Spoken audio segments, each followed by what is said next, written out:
بسم اللہ الرحمن الرحیم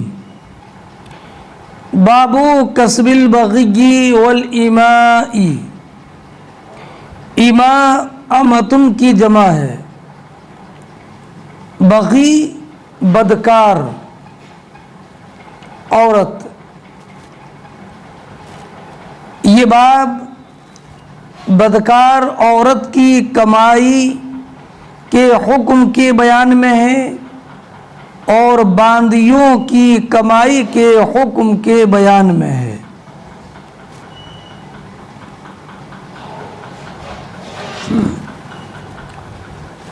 باب کسب البغی، بغی بدکار عورت، چاہے وہ آزاد ہو یا باندی، اور باندیوں کی کمائی کا بیان، باندی چاہے پاک دامن ہو یا بدکار۔ حضرت امام بخاری رضی اللہ تعالی عنہ نے ان کی کمائی کے حکم کی وضاحت نہیں فرمائی، اس بات پر تنبیہ کرنے کے لیے کہ بدکار عورت کی کمائی مطلقاً ممنوع ہے اور باندی کی کمائی وہی ممنوع ہے جو کہ بدکاری کے طور پر ہو۔ اس لیے کہ اگر باندی جائز طریقے سے کماتی ہے تو یہ ممنوع نہیں ہے۔ وَكَرِهَ إِبْرَاهِيمُ أَجْرَ النَّائِحَةِ وَالْمُغَنِّيَّةِ۔ حضرت ابراہیم نخعی رضی اللہ تعالی عنہ نے نوحہ کرنے والی اور گانا گانے والی کی اجرت کو ناپسند کیا، اور ایک روایت میں ابراہیم نخعی علیہ الرحمت والرضوان سے یوں ہے جو ابو ہاشم نے روایت کیا کہ انہو کرہ اجر النائحۃ والمغنیۃ والکاہن، کہ حضرت ابراہیم نخعی رضی اللہ تعالی عنہ نے نوحہ کرنے والی، گانا گانے والی اور کاہن کی اجرت کو ناپسند کیا، اور اس اجرت کو مکروہ ممنوع فرمانے والوں میں امام شعبی بھی ہیں اور امام حسن بصری بھی ہیں۔ عبداللہ ابن حبیرہ نے یہ کہا کہ قرآن کریم میں جو ذکر ہے اکالون بالسحت، تو سحت سے مراد یہی بدکاری کی اجرت ہے۔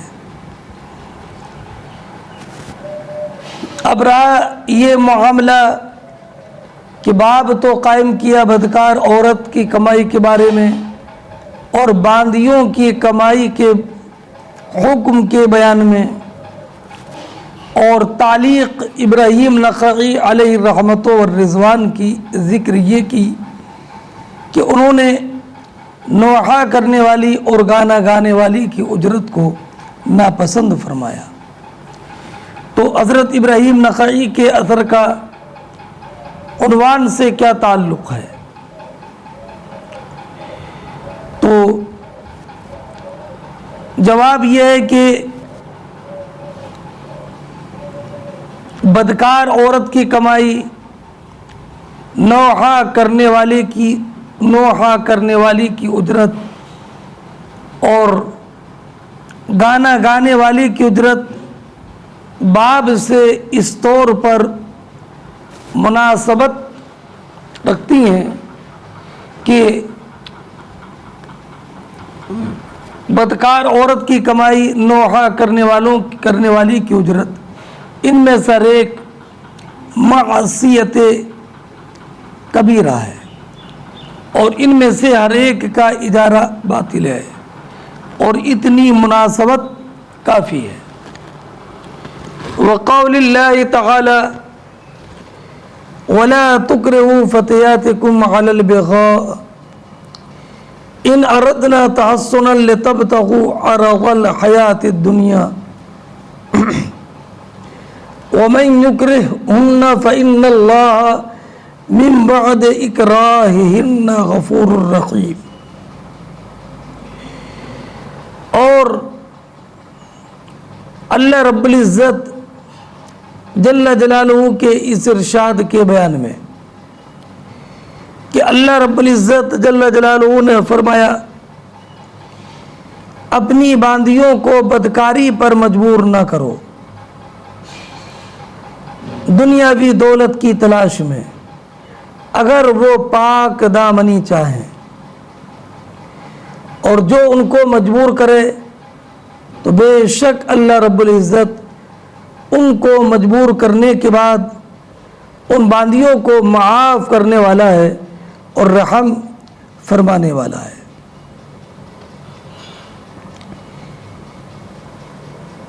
قرآن کریم کی جو آیت مبارکہ ہے ان اردنا تحصنا، کہ اپنی باندیوں کو بدکاری پر مجبور نہ کرو اگر وہ پاک دامنی چاہے، تو اگر پاک دامنی نہ چاہیں تو کیا ان کو مجبور کرنا جائز ہے؟ تو قرآن کریم نے ان اردنا تحصنا کا جو ذکر کیا وہ یہ بتانے کے لیے کہ یہ آیت اس عبداللہ ابن ابی ابن سلول کی 6 باندیوں کے بارے میں نازل ہوئی کہ عبداللہ ابن ابی ابن سلول ان کو بدکاری پر مجبور کرتا تھا اور ان کی اجرت بدکاری کی خود لیتا تھا۔ 6 باندیوں میں ایک معاذہ، دوسری مسیکہ، تیسری امیمہ، چوتھی عمرہ، 5ویں عروہ، 6ٹھی قتیلہ۔ تو ایک دن ان باندیوں میں سے ایک باندی 1 دینار کے لے کر آئی اور دوسری باندی ایک چادر لے کر کے آئی، تو اس نے ان دونوں سے کہا لوٹ جاؤ، بدکاری کے ذریعے اور اجرت لے کر کے آؤ۔ تو ان باندیوں نے کہا تھا واللہ لا نفعل، ہم ایسا نہیں کریں گے، قد جاء اللہ تعالی بالاسلام، اب اللہ نے اسلام سے دنیا کو روشن فرما دیا، وحرم الزنا، اور زنا کو حرام فرما دیا، تو فأتتا رسول اللہ صلی اللہ علیہ وسلم، تو یہ دونوں باندیاں نبی کریم علیہ السلام کی بارگاہ میں حاضر ہوئی، وشکتا الیہ، اور دونوں نے نبی کریم علیہ السلام کی بارگاہ میں اپنا یہ پورا معاملہ اور عبداللہ ابن ابی ابن سلول کی شکایت کی۔ تو یہ آیت کریمہ نازل ہوئی وَلَا تُكْرِهُ فَتِيَاتِكُمْ عَلَى الْبِغَاءِ إِنْ أَرَدْنَا تَحَصُّنًا لِتَبْتَغُوا عَرَضَ الْحَيَاةِ الدُّنْيَا، کہ اپنی باندیوں کو بدکاری پر مجبور نہ کرو اگر وہ پاک دامنی چاہیں، کہ تم دنیا کی زندگی، تم دنیاوی دولت کی تلاش کرتے ہو، اور جو ان کو مجبور کرے تو بے شک اللہ رب العزت ان کے مجبور کرنے کے بعد ان کے گناہ کو معاف فرمانے والا ہے، رحم فرمانے والا ہے۔ تو چونکہ سبب نزول یہ ہے کہ وہ پاک دامنی چاہتی تھیں اور عبداللہ ابن ابی ابن ابی سلول ان کو مجبور کرتا تھا، اس لیے یہ قید ہے، ورنہ اگر پاک دامنی نہ بھی چاہیں تو بھی کسی انسان کو اپنی باندیوں کو زنا پر مجبور کرنا جائز نہیں ہے۔ اور یہ بھی اشارہ ہے اس میں کہ باندیوں کو پاک دامنی کا ارادہ کرنا ہی چاہیے۔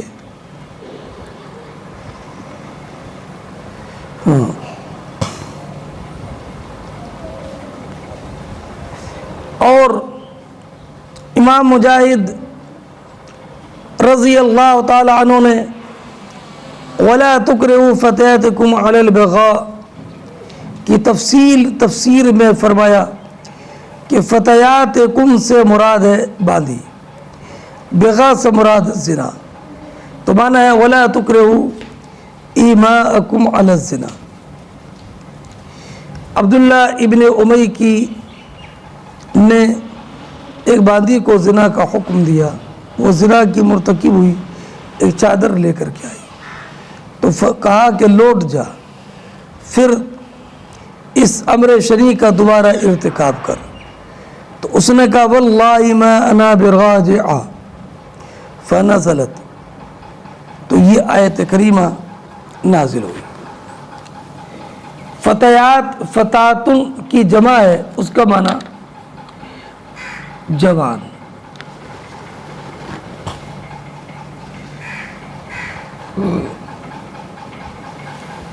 میں نے ابھی آپ کے سامنے بتایا کہ ان اردنا تحسنا یہ قید نہیں ہے، بل خرج مخرج الغالب، بلکہ چونکہ واقعہ یہی تھا اس لیے یہ قید ذکر کی۔ اور علامہ عینی علیہ الرحمت والرضوان نے ارشاد فرمایا کہ یہاں پر کلمہ ان شرط کے لیے نہیں ہے بلکہ اذ کے معنی میں ہے۔ جیسے اللہ رب العزت نے فرمایا وَذَرُوا مَا بَقِيَ مِنَ الرِّبَا إِن كُنتُم مُؤْمِنِينَ، تو ان کنتم مؤمنین کا معنی اذ کنتم مؤمنین۔ اللہ رب العزت نے ارشاد فرمایا کہ وَأَنْتُمُ الْعَالَوْنَ إِن كُنتُم مُؤْمِنِينَ، تو یہاں بھی ہے اذ بمعنی اذ کنتم مؤمنین۔ فرمایا قرآن نے لَتَدْخُلُنَّ الْمَسْجِدَ الْحَرَامَ إِن شَاءَ اللَّہ، تو ان شاء اللہ کا معنی اذ شاء اللہ، تو اب اس کا معنی شرط نہیں ہے،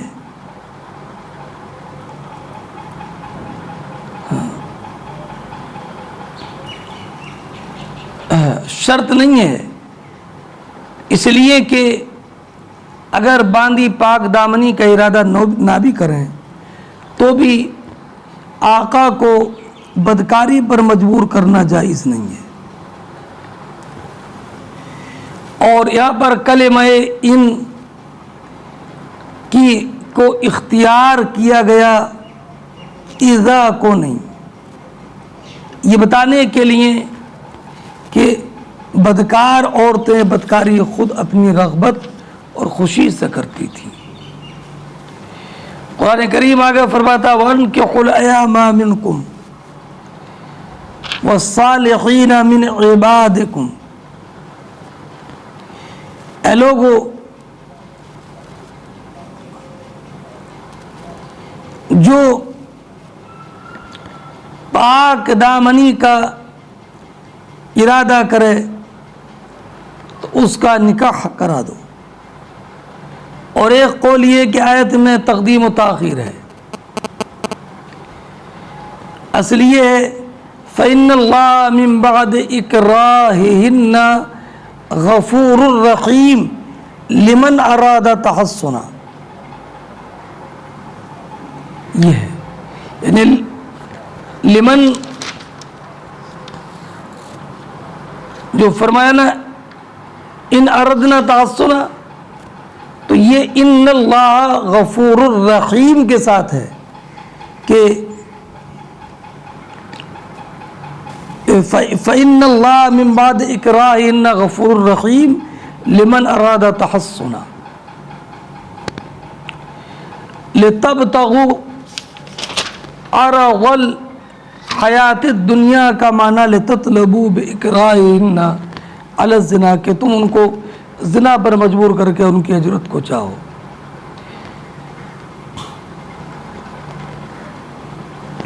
فإن اللہ غفور الرحیم، ایک قول یہ کہ یہ ان کے لیے ہے جنہوں نے اس آیت کے نزول کے بعد بدکاری سے اور یا باندیوں کو مجبور اس پر باندیوں کو زنا پر مجبور کرنے سے توبہ کی۔ حدثنا قتیبہ ابن سعید عن مالک عن ابن شہاب عن ابی بکر بن عبد الرحمن ابن حارث ابن ہشام عن ابی مسعود الانصاری ان رسول اللہ صلی اللہ علیہ وسلم نہا عن ثمد الکلب ومہر البغی وحلوان الکاہن۔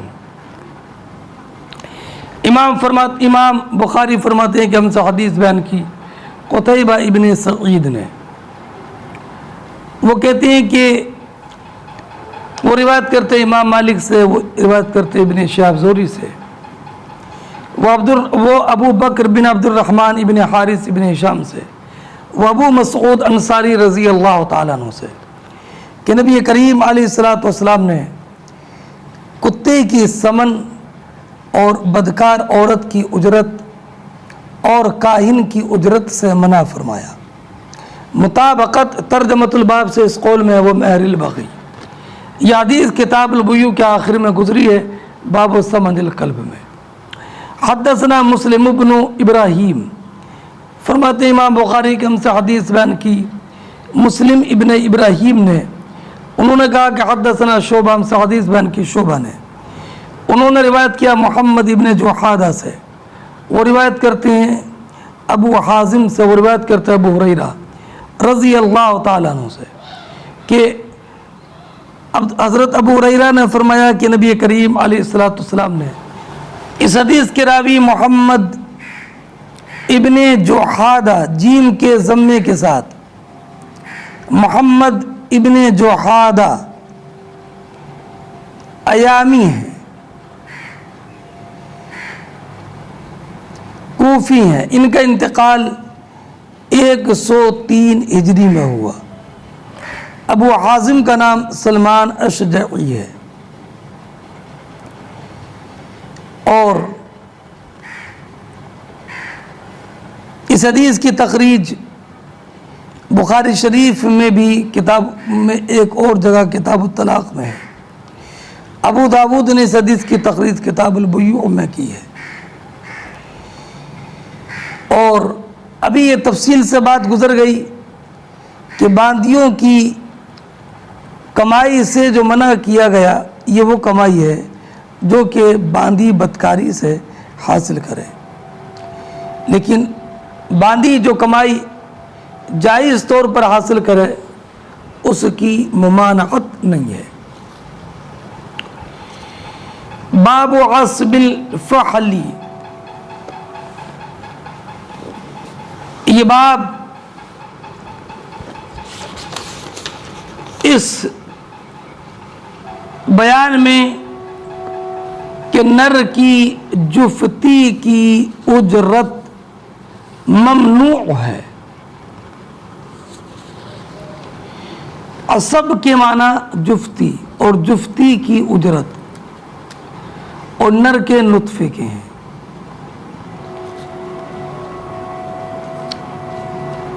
اور یہاں مراد جفتی کی اجرت ہے۔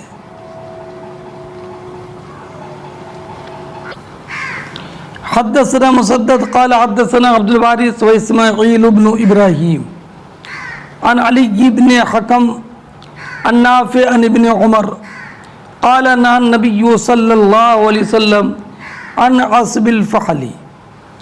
مطابقت ترجمۃ الباب سے بالکل ظاہر ہے۔ اس حدیث کے راوی 6 ہیں۔ پہلے مسدد، دوسرے عبد الوارث ابن سعید، تیسرے اسماعیل ابن ابراہیم، یہی اسماعیل ابن علیہ ہیں، چوتھے علی ابن حکم بنانی، پانچویں مولا نافع مولا ابن عمر، چھٹے عبداللہ ابن عمر رضی اللہ تعالیٰ عنہ، اس حدیث کی تخریج ابو داود نے کتاب البیوع میں کی ہے اور امام ترمذی نے بھی کتاب البیوع میں، امام نسائی نے بھی کتاب البیوع میں، ابن ماجہ نے بھی اس حدیث کی تخریج کی ہے۔ اور اس باب میں حضرت ابو ہریرہ سے بھی روایت ہے جس کی تخریج نسائی اور ابن ماجہ نے اعمش کی روایت سے کی ہے۔ اس روایت میں یہ نہا رسول اللہ صلی اللہ علیہ وسلم عن ثمن الکلب وعصب الفحل، کہ نبی کریم علیہ الصلوۃ والسلام نے کتے کی ثمن قیمت اور جفتی کرانے کی اجرت سے منع فرمایا۔ یہاں پر جو حدیث مبارک ہے وہ عبداللہ ابن عمر کی ہے۔ امام بخاری فرماتے ہیں کہ ہم سے حدیث بیان کی مسدد نے، انہوں نے کہا کہ ہم سے حدیث بیان کی عبد الوارث نے، اور روایت کرتے ہیں عبد الوارث اور اسماعیل ابن ابراہیم نے، وہ روایت کرتے ہیں علی ابن حکم سے، وہ روایت کرتے ہیں نافع سے، وہ روایت کرتے ہیں عبداللہ ابن عمر رضی اللہ تعالی عنہما سے کہ عبداللہ ابن عمر رضی اللہ تعالی عنہما نے عبداللہ ابن عمر نے کہا کہ نبی کریم علیہ الصلوۃ والسلام نے نر کی جفتی کی اجرت سے منع فرمایا۔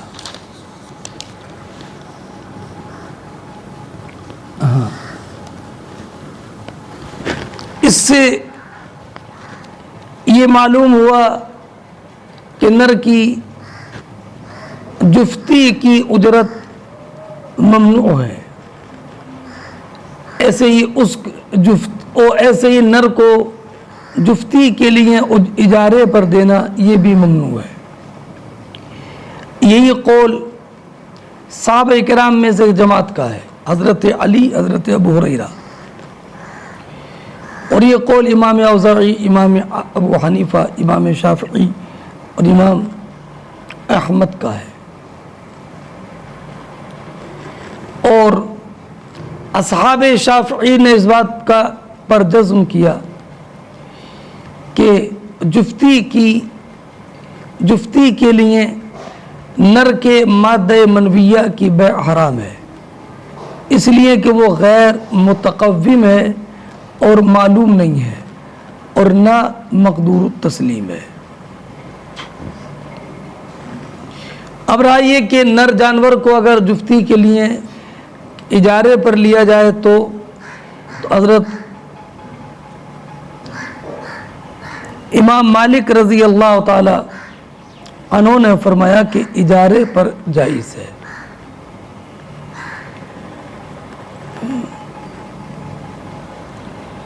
اور امام مالک رضی اللہ تعالیٰ عنہ کے نزدیک جائز تب ہے جبکہ مدت معلومہ کے لیے اجرت پر لے، اور اگر اجرت پر اس طور پر لیا کہ جب تک حاملہ نہ ہو تب تک، تو یہ صحیح نہیں ہے۔ اور امام حسن بصری، امام محمد بن سیرین اور عطا نے کہا لا باس بہ، اس میں کوئی حرج نہیں ہے جبکہ کوئی دوسرا نر جانور نہ ملے۔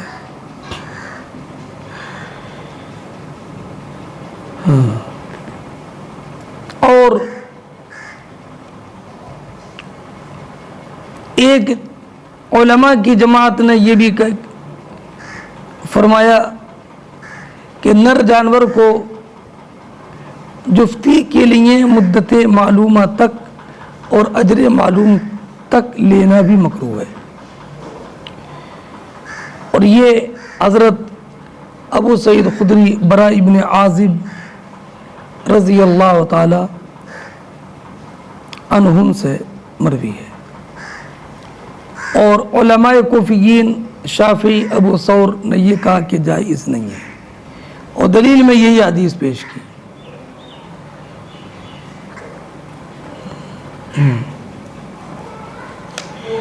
ہاں اگر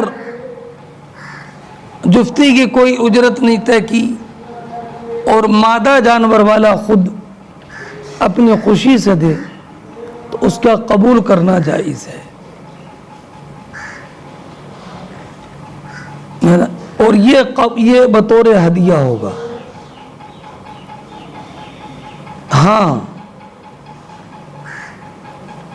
اگر اجرت کے طور پر طے کیا تو یہ جائز نہیں ہے۔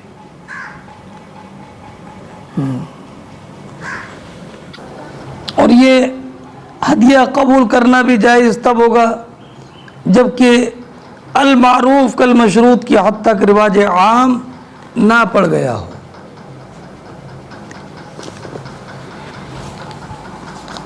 باب اذا استاجر احد ارضا فمات احدهما، فرماتے ہیں یہ باب اس بیان میں کہ جب کوئی انسان زمین کرائے پر لے، فمات احدهما، پھر زمین کرائے پر لینے والا مستاجر یا زمین کرائے پر دینے والا موجر اگر انتقال کر جائے تو کیا یہ اجارہ فسخ ہوگا یا نہیں؟ حضرت امام بخاری رضی اللہ تعالیٰ عنہ نے کوئی اپنا فیصلہ ذکر نہیں کیا، اس لیے کہ اس میں اختلاف ہے۔ قال محمد، قال ابن سیرین، ای محمد ابن سیرین، لیس لأہلہ ان یخرجوہ الی تمام الاجل۔ محمد ابن سیرین نے کہا کہ اگر کرائے پر دینے والا شخص مر جائے تو اس کے گھر کے لوگوں کو اختیار نہیں ہے کہ وہ مکان یا زمین جس نے کرائے پر لی ہے اس کو نکال دیں اور کھیتی سے الگ کر دیں مدت پورا ہونے تک۔ یعنی اگر کسی نے 2 سال کے لیے مکان یا کھیت کرائے پر لیا اور مالک مکان یا مالک کھیت کا انتقال 1 سال کے بعد ہو گیا تو اب مرنے والے کے ورثہ کو حق نہیں ہے کہ جس نے 2 سال کے لیے مکان کرائے پر لیا یا کھیت کرائے پر لیا اس کو 2 سال پورا ہونے سے پہلے اس کو نہ مکان سے نکال سکتے ہیں اور نہ اس کو کھیت سے برطرف کر سکتے ہیں۔ یہ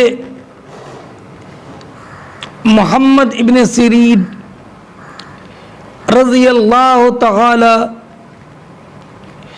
عنہ نے مسئلہ بیان کیا۔ اصل میں محمد ابن سیرین سے مسئلہ معلوم کیا گیا تھا کہ ایک شخص نے دوسرے شخص سے زمین کرائے پر لی اور ان میں سے ایک کا انتقال ہو گیا تو کیا میت کے ورثہ کو یہ حق ہے کہ اس زمین سے کرائے پر لینے والے شخص کو نکال دیں؟ تو آپ نے فرمایا لیس لأہلہ ان یخرج المستأجر الی تمام الاجل ای اجل الاجارہ۔ اور بعض علماء نے یہی کہا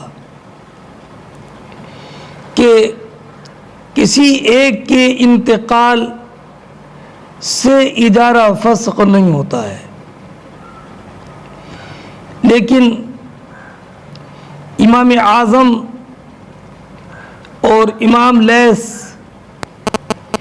ان کا اور دیگر علماء کوفہ کا مذہب یہ ہے کہ اگر مستاجر اور موجر میں سے کسی کا انتقال ہو جائے تو اجارہ فسخ ہو جائے گا۔ وجہ یہ ہے کہ انتقال کی وجہ سے اس زمین کی ملکیت وارث کی طرف منتقل ہو جائے گی،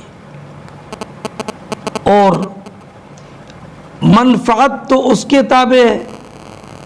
تو جب زمین کا مالک مرنے والے کا وارث ہو گیا تو منفعت کا مالک بھی وہی زمین کا جو وارث ہے وہی ہو جائے گا۔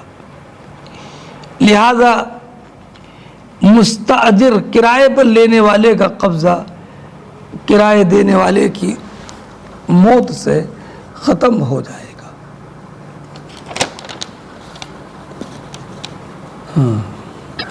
علامہ عینی علیہ رحمت و رضوان نے اس کو سمجھایا ہے کہ اگر زمین والا مر گیا یا مکان کا مالک مر گیا تو جو اس نے چھوڑا وہ منتقل ہو جاتا وارث کی طرف، پھر حکم کا ترتب اس پر ہوتا ہے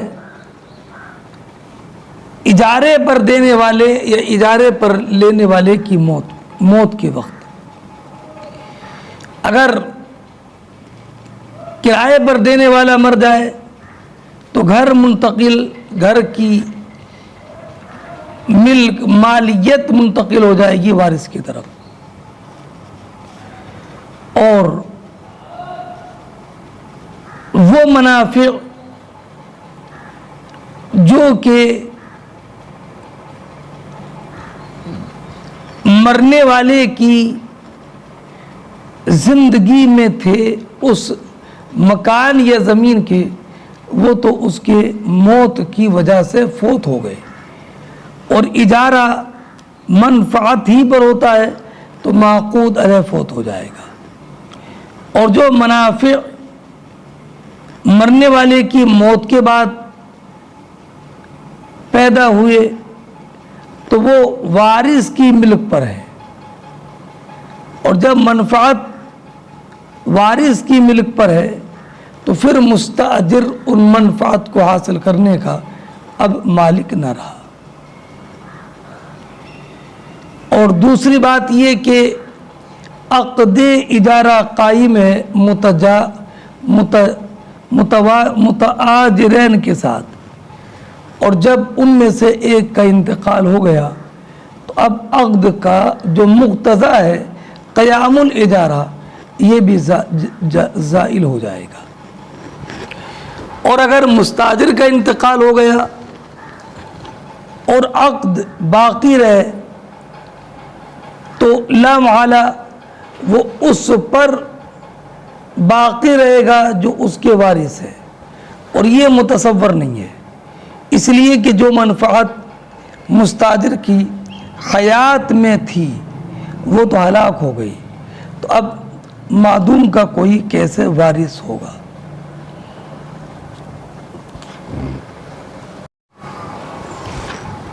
وقال الحكم والحسن وإياس بن معاوية تمضى الإجارة إلى أجلها۔ حکم ابن عتیبہ جو کوفہ کے عظیم فقہاء میں سے ایک ہیں، حکم ابن عتیبہ ایاس ابن اور حسن بصری اور ایاس ابن معاویہ ابن قرہ موزنی نے کہا تمضى الإجارة إلى أجلها، کہ اجارہ کو مدت اجارہ تک چلایا جائے گا، یعنی کرائے پر دینے والے یا کرائے پر لینے والے کی موت سے اجارہ فسخ نہیں ہوگا۔ یہ قول امام حسن بصری حکم ابن عتیبہ ایاس ابن معاویہ ابن قرہ مزنی کا ہے۔ وقال ابن عمر آت النبی صلی اللہ علیہ وسلم خیبر بالشطر فکان ذلك على عهد النبی صلی اللہ علیہ وسلم وابی بکر وصدرا من خلافت عمر ولم يذكر أن أبا بكر وعمر جددا الإجارة بعدما قبض النبي صلی اللہ علیہ وسلم۔ حضرت عبداللہ ابن عمر رضی اللہ تعالی عنہما نے فرمایا کہ نبی اکرم صلی اللہ تعالی علیہ وسلم نے خیبر نصف پیداوار پر یہود کو دیا تھا۔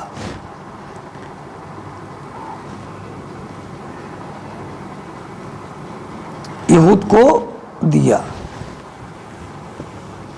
اور خیبر یہود ہی پر نصف پیداوار پر برابر رہا نبی کریم علیہ الصلاۃ والسلام کی حیات ظاہری میں بھی اور حیات ظاہری کے بعد بھی۔ تو اس سے یہ معلوم ہوا کہ عقد اجارہ متآجرین میں سے کسی کی موت سے فسخ نہیں ہوتا ہے۔ فَكَانَ ذَلِكَ عَلَى عَهْدِ النَّبِيِّ،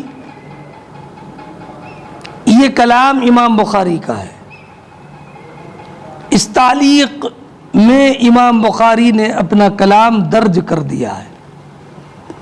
فَكَانَ ذَلِكَ عَلَى عَهْدِ النَّبِيِّ سے لے کر بعد ما قبض النبی آخر تک یہ کلام امام بخاری رضی اللہ تعالی عنہ کا ہے۔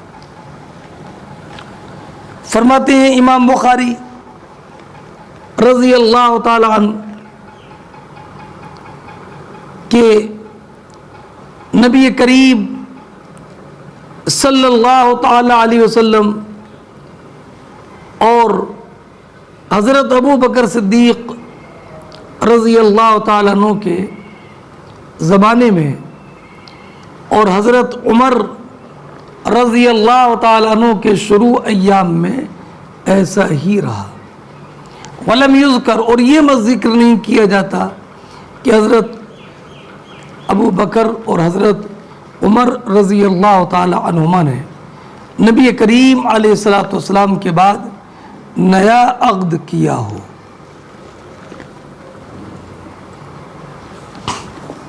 یہ امام بخاری رضی اللہ تعالیٰ عنہ نے فرمایا۔ امام بخاری رضی اللہ تعالیٰ عنہ کے اس استدلال پر علامہ عینی علیہ رحمت و رضوان نے فرمایا قال اصحابنا من جہت ابی حنیفہ ان قضیۃ خیبر لم تکن بطریق المزارعہ والمساقات بل کانت بطریق الخراج علی وجہ المن علیہم والصلح۔ علامہ عینی علیہ رحمت و رضوان فرماتے ہیں کہ جب خیبر فتح ہو گیا تو خیبر کی اراضی کے مالک نبی کریم علیہ الصلاۃ والسلام ہوئے۔ تو اگر نبی کریم علیہ الصلاۃ والسلام چاہتے تو ساری اراضی پر خود ہی قبضہ کر لیتے، لیکن آپ نے وہاں کے یہودیوں کے ہاتھ میں چھوڑا اور یہ معاملہ طے کیا کہ آدھا اس کی پیداوار میں سے آدھا آپ لوگے اور آدھا آپ دو گے۔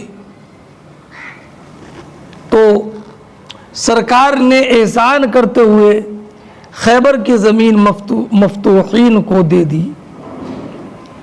اور ان کی پر پیداوار کا نصف یا ربع مقرر کر دیا تو یہ کرائے پر دینا نہیں ہے بلکہ یہ خراج ہے، اور اسے خراج مقاسمہ کہتے ہیں۔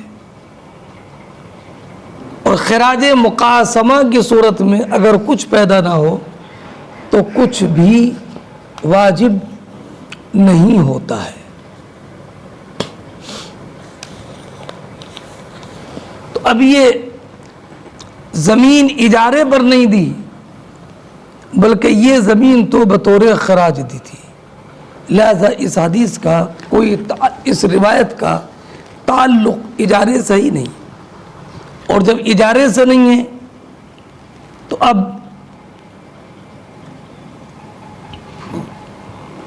اس کو اس کی دلیل بنانا کہ اگر کرائے پر دینے یا لینے والوں میں سے کسی کا انتقال ہو جائے تو اجارہ باقی رہے گا، یہ صحیح نہیں ہے، اس لیے کہ اجارہ ہے ہی نہیں ہے۔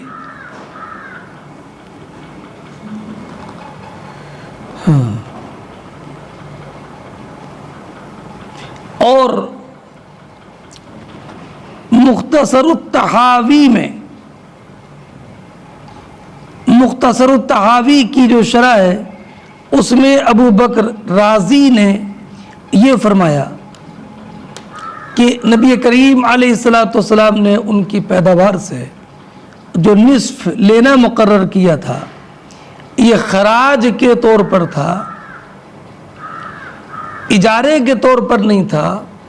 اس کی دلیل یہ ہے کہ کسی بھی روایت میں یہ نہیں ہے کہ نبی کریم صلی اللہ تعالی علیہ وسلم نے اپنی پوری حیات ظاہری یا ابو بکر صدیق رضی اللہ تعالی عنہ نے یا حضرت عمر نے اپنے ان کو خیبر سے نکالنے تک ان سے کبھی جزیہ لیا ہو۔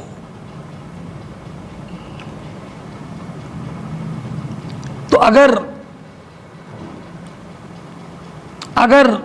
ان سے یہ لینا بطور خراج نہیں تھا تو جب آیت جزیہ نازل ہوئی تھی تب تو ان سے جزیہ لیا جاتا، اور جزیہ نہیں لیا گیا تو معلوم ہوا کہ ان سے یہ لینا بطور خراج تھا، بطور اجارہ کے نہیں تھا۔ حدثنا موسیٰ ابن اسماعیل قال حدثنا جبیریہ ابن اسماء النافع عن عبد اللہ قال اعطى رسول اللہ صلی اللہ علیہ وسلم خیبر ان يعملوها ويزرعوها ولهم شطر ما يخرج منها،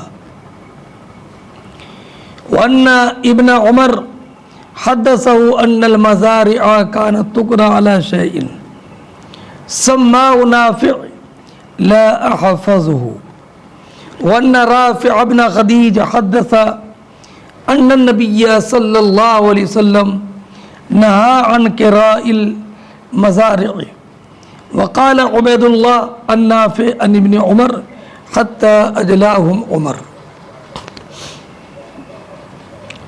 فرماتے ہیں امام بخاری رضی اللہ تعالیٰ عنہ کہ ہم سے حدیث بیان کی موسیٰ ابن اسماعیل نے، انہوں نے کہا کہ ہم سے حدیث بیان کی جبیریہ ابن اسماء نے، وہ روایت کرتے ہیں نافع سے، وہ روایت کرتے ہیں عبداللہ ابن عمر رضی اللہ تعالیٰ عنہ سے کہ نبی اکرم صلی اللہ تعالی علیہ وسلم نے خیبر یہودیوں کو اس شرط پر دیا تھا کہ وہ اس کی زمین میں کام کریں اور کھیتی کریں، وَلَهُمْ شَطْرُ مَا يَخْرُجُ مِنْهَا، اور انہیں پیداوار کا آدھا ملے گا۔ وَأَنَّ ابن عمر حدثہ، اور حضرت عبداللہ ابن عمر رضی اللہ تعالی عنہما نے نافع سے حدیث بیان کی کہ کھیت کرائے پر دیے جاتے تھے سماء نافع، نافع نے تو کرائے کی مقدار بھی بتائی تھی. یہ کہنے والے جبیریہ ابن اسما ہے کہ نافع نے کرائے کی مقدار بھی بتائی تھی. لا احفظہ، لیکن مجھے یاد نہ رہا. وَأَنَّ رافع ابن خدیج حدث، حضرت رافع ابن خدیج رضی اللہ تعالی عنہ نے حدیث بیان کی کہ نبی اکرم صلی اللہ تعالی علیہ وسلم نے کھیتوں کو کرائے پر دینے سے منع فرمایا. رافع ابن خدیج نے جو بیان فرمایا کہ نبی کریم علیہ الصلوۃ والسلام نے زمین کو کرائے پر دینے سے منع فرمایا، اس کا محل یہ ہے کہ مثلا یہ کہا کہ آپ اس میں گیہوں بوئیں گے اور میں زمین گیہوں بونے کے لیے آپ کو دے رہا ہوں، لیکن کرایہ یہ ہے کہ اس کھیت میں جو آپ گیہوں بوئیں گے وہ گیہوں مجھے 2 کنٹل چاہیے. تو اس طور پر دینا منع ہے، اس لیے کہ ہو سکتا ہے کہ سارے گیہوں 2 کنٹل ہی پیدا ہوں تو کرائے پر لینے والا تو خالی ہاتھ رہ جائے گا، یا 2 کنٹل بھی پیدا نہ ہو، اس لیے یہ منع ہے. تو وَأَنَّ ابن عمر حدثہ، ہاں ضمیر کے ساتھ ہے، حدثہ، کہ ان المزارع كانت تقرا على شيء سما، حدثہ، تو یہ بتانا ہے کہ حضرت عبداللہ ابن عمر نے نافع سے خاص طور پر حدیث بیان کی، اور وَإِنَّ رافع ابن خدیج حدثہ، وہ نہیں حدثہ. تو یہ بتانے کے لیے ہے کہ رافع ابن خدیج نے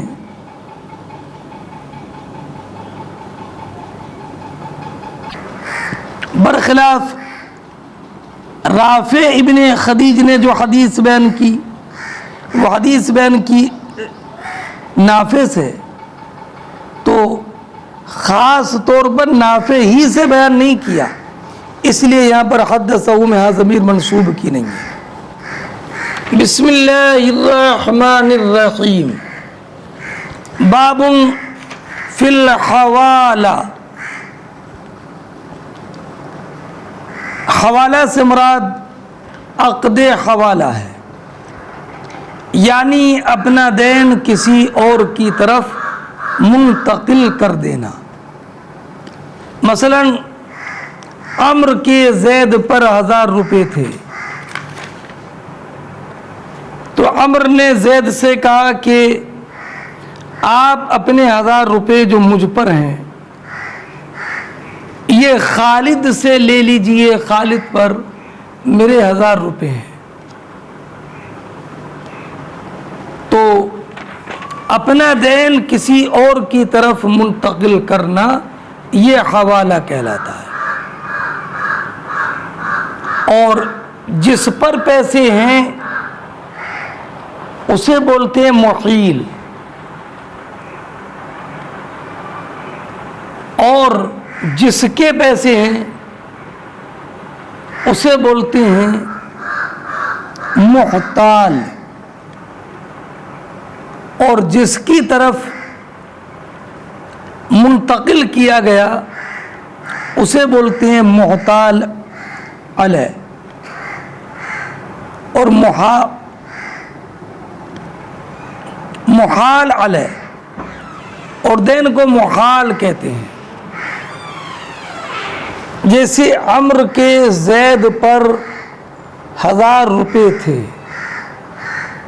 اب زید نے کہا کہ ہمارے 1000 روپے ہمارے 1000 روپے خالد کے پاس ہیں، آپ ان سے لے لیں۔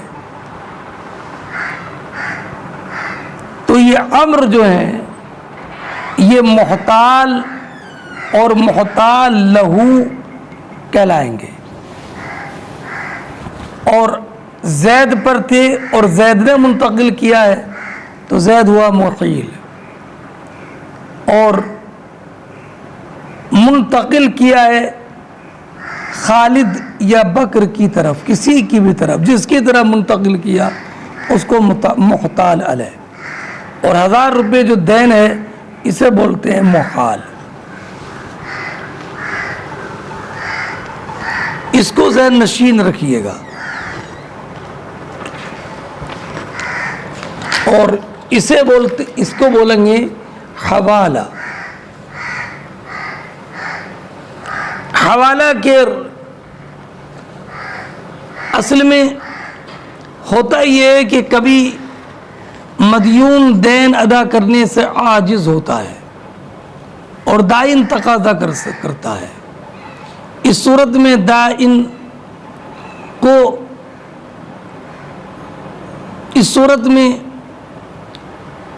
مدیون دائن کو دوسرے پر حوالہ کر دیتا ہے،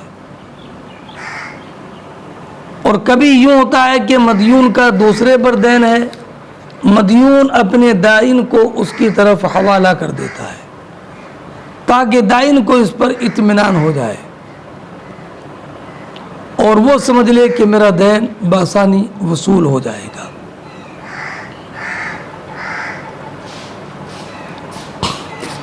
حوالہ کے رکن ایجاب و قبول ہے۔ مثلا مدیون یہ کہے کہ میرے ذمے جو دین ہے فلاں شخص پر میں نے اس کا حوالہ کیا، محتال کہے کہ ہم نے قبول کیا۔ حوالے کی ایک شرط یہ ہے کہ محیل عاقل بالغ ہو۔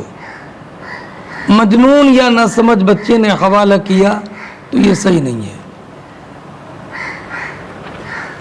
اگر مدیون نے خود حوالہ نہ کیا بلکہ محتال علیہ نے دائن سے کہہ دیا کہ فلاں شخص پر تمہارا جو دین ہے اس کو میں اپنے اوپر حوالہ کرتا ہوں، تم اس کو قبول کرو، اس نے قبول کر لیا تو حوالہ صحیح ہے، اس کو دین ادا کرنا ہوگا۔ محتال کا عاقل بالغ ہونا، مجنون یا نہ سمجھ بچے نے حوالہ قبول کیا صحیح نہ ہوا۔ محتال کا راضی ہونا، اگر محتال یعنی دائن کو حوالہ کرنے کے لیے مجبور کیا گیا تو حوالہ صحیح نہیں ہوا۔ محتال کا اسی مجلس میں قبول کرنا، محتال علیہ کا عاقل بالغ ہونا۔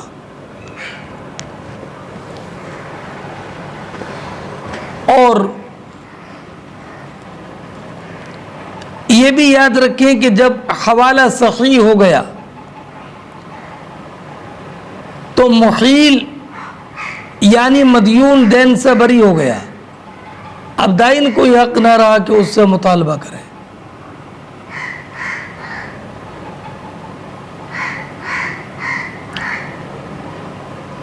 حوالے کا روپیہ جب تک محتال علیہ ادا نہ کرے محیل سے وصول نہیں کر سکتا۔ محتال علیہ نے ادا کر دیا تو جس مال کا حوالہ ہوا وہ محتال علیہ محیل سے وصول کرے گا اگر محیل کا اس پر پہلے سے دین نہ ہو۔ اور یہ بھی یاد رکھیں کہ دین مجہول کا حوالہ صحیح نہیں۔ مثلا یہ کہہ دیا کہ جو کچھ تمہارا ہے، تمہارا فلاں کے ذمے مطالبہ ثابت ہے، اس کو میں نے اپنے اوپر حوالہ کیا، یہ صحیح نہیں ہے۔ باب فی الحوالہ وهل یرجع فی الحوالہ، یہ باب حوالہ کے متعلق اور کیا حوالے میں رجوع جائز ہے؟ لیکن امام بخاری نے اس کا جواب ذکر نہیں کیا، اس لیے کہ اس مسئلے میں علماء کا اختلاف ہے۔ جو یہ کہتے ہیں کہ حوالہ عقد لازم ہے وہ رجوع کی ممانعت کا قول کرتے ہیں، اور جو اسے عقد جائز کہتے ہیں وہ حوالہ سے رجوع کرنے کو جائز کہتے ہیں۔ وقال الحسن وقتادہ اذا کان یوم احال علیہ ملیا جاز۔ حسن اور قتادہ نے کہا کہ محال علیہ اگر حوالہ کے دن مالدار تھا تو حوالہ درست ہے، یعنی اگر محتال علیہ بوقت حوالہ مالدار تھا تو یہ حوالہ درست ہے۔ مطلب یہ ہے کہ اگر محتال علیہ مفلس ہے تو اسے حوالے سے رجوع جائز ہے۔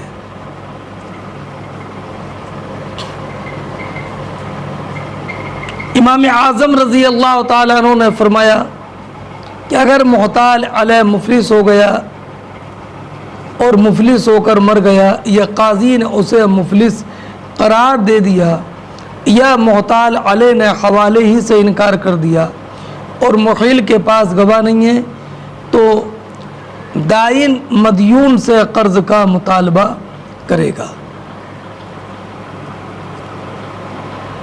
چنانچہ حضرت عمر رضی اللہ تعالیٰ عنہ سے مروی ہے کہ آپ نے فرمایا کہ محتال علیہ مفلس ہو کر مر گیا تو دین محیل کے ذمے لوٹ آئے گا۔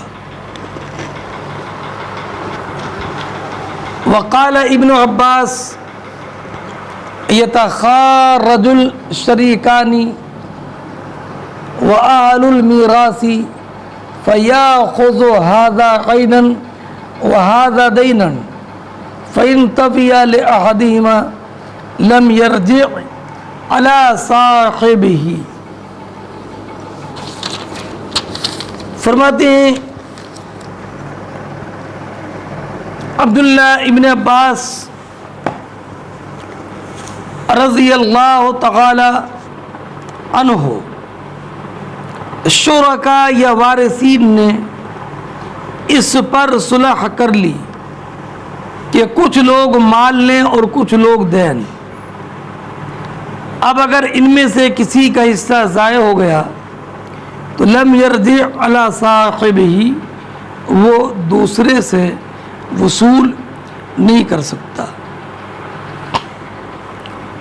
اس کی تشریح یہ ہے کہ دو شخص یا کئی شخص چند چیز میں شریک تھے تو ہر شریک کا ان تمام مشترک میں حصہ شائع ہے۔ اگر جیسے ایک مورث کے چند وارث اگر انتقال کرنے والے میں ترکے میں عین کے ساتھ دین بھی چھوڑا، تقسیم کے بعد باہمی رضامندی سے کچھ شریک یا وارث نے عین لے لیا اور کچھ نے دین، عین معین اور دین غیر معین۔ اب اگر دین وصول نہ ہو اور آئندہ وصول ہونے کی امید ہو اور نہ آئندہ وصول ہونے کی امید ہو، تو اب یہ ان لوگوں سے جنہوں نے عین لیا تھا وصول نہیں کر سکتا۔ اسی طرح چند لوگ شرکت میں کاروبار کرتے تھے، اب انہوں نے اپنا حصہ تقسیم کیا، کچھ سامان ہے اور کچھ ان کا دین دوسروں پر ہے۔ ان شریکوں نے آپس میں یہ طے کر لیا کہ کچھ لوگ مال لیں اور کچھ لوگ دین۔ اب اگر دین ہلاک ہو جائے تو یہ لوگ دوسرے شرکا سے وصول نہیں کر سکتے۔ امام بخاری رضی اللہ تعالیٰ عنہ کا مقصود یہ ہے کہ جیسے یہاں عین دین کی تقسیم کے بعد رجوع کا حق نہیں، اسی طرح حوالے میں بھی نہیں ہے۔ حدثنا علی بن عبد اللہ بن یوسف قال اخبرنا مالک عن ابی الزناد عن الاعرج عن ابی ہریرہ ان رسول اللہ صلی اللہ علیہ وسلم قال مثل الغنی ظلم فاذا اتبع احدکم علی ملی فلیتبع. فرماتے امام بخاری رضی اللہ تعالیٰ عنہ کہ ہم سے حدیث بیان کی عبداللہ ابن یوسف نے. انہوں نے کہا کہ میں خبر دی مالک نے. انہوں نے روایت کی ابو الزناد عبداللہ ابن ذکوان سے, اور روایت کرتے عبد الرحمن ابن ہرمز سے, اور روایت کرتے ہیں حضرت ابو ہریرہ رضی اللہ تعالیٰ عنہ سے کہ نبی اکرم صلی اللہ تعالیٰ علیہ وسلم نے فرمایا مثل الغنی ظلم, مالدار کا قرض کی ادائیگی میں ٹال مٹول کرنا ظلم ہے.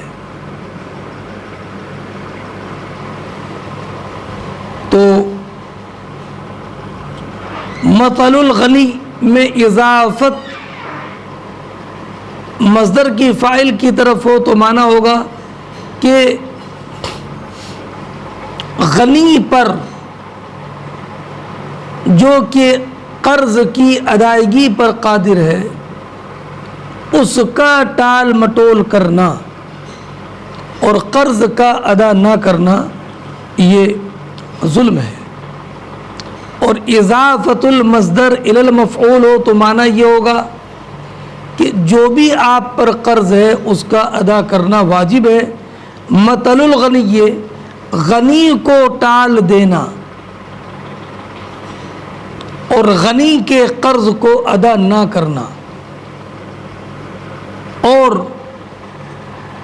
یہ سمجھنا ارے یہ تو مالدار ہیں انہیں کیا ضرورت ہے, تو مالدار کو ٹال دینا, اس کا قرض ادا نہ کرنا یہ بھی ظلم ہے. تو اگر جس پر قرض ہے وہ فقیر ہو تو اس کو ٹالنا بدرجہ اولا ظلم ہوگا. فرمایا فَإِذَا أُتْبِعَ أَحَدُكُمْ عَلَى مَلِيٍّ, تو تم میں سے کسی کا قرض کسی مالدار کے حوالے کیا جائے, فَلْيَتَّبِعْ یا فَلْيُتْبِعْ, تو وہ اسی مالدار سے تقاضا کرے, یا فَلْيَتَّبِعْ تو اسے مان لینا چاہیے. یعنی اگر قرض کسی مالدار کے حوالے کر دیا تو اب قرض والے کو مان لینا چاہیے اور اسی سے جس کے حوالے کیا ہے اسی سے تقاضا کرنا. اس حدیث سے یہ معلوم ہوا کہ ٹال مٹول نہیں کرنا ہے. اگر جان بوجھ کر کے کوئی کسی کا قرض ادا نہیں کرتا ہے تو جمہور علماء کا مذہب یہ ہے کہ وہ فاسق ہو جائے گا. اس لیے کہ مانگنے کے باوجود حق کسی کا ادا نہ کرنا اور اس کی ادائیگی سے کوئی عذر بھی نہ ہو تو یہ غصب کے درجے میں ہے, اور غصب گناہ کبیرہ ہے. اور خود اس کا نام ظلم رکھنا اس بات کا مشیر ہے کہ یہ گناہ کبیرہ ہے. لہذا اگر ایک بار بھی ٹال دیا اور ٹالنے میں یہ ظاہر ہو گیا کہ عذر کوئی نہیں ہے تو وہ گناہ کبیرہ کا مرتکب ہو جائے گا. ہاں اگر کوئی ادائیگی سے عاجز ہو تو ٹال مٹول کرنے والوں میں داخل نہیں ہوگا. اور اس حدیث سے یہ بھی معلوم ہوا کہ اگر کوئی تنگ دست ہے تو اسے قید نہیں کیا جائے گا اور نہ اس سے مطالبہ کیا جائے گا یہاں تک کہ وہ خوشحال ہو جائے. اور اس سے یہ بھی معلوم ہوا کہ اگر کسی نے اپنا قرض کسی مالدار کے پر حوالہ کر دیا تو قرض دار کو یہ حوالہ تسلیم کر لینا چاہیے, اور یہ تسلیم کر لینا جو ہے مستحب ہے, اس لیے کہ یہ باب التیسیر علی المعسر سے ہے. اور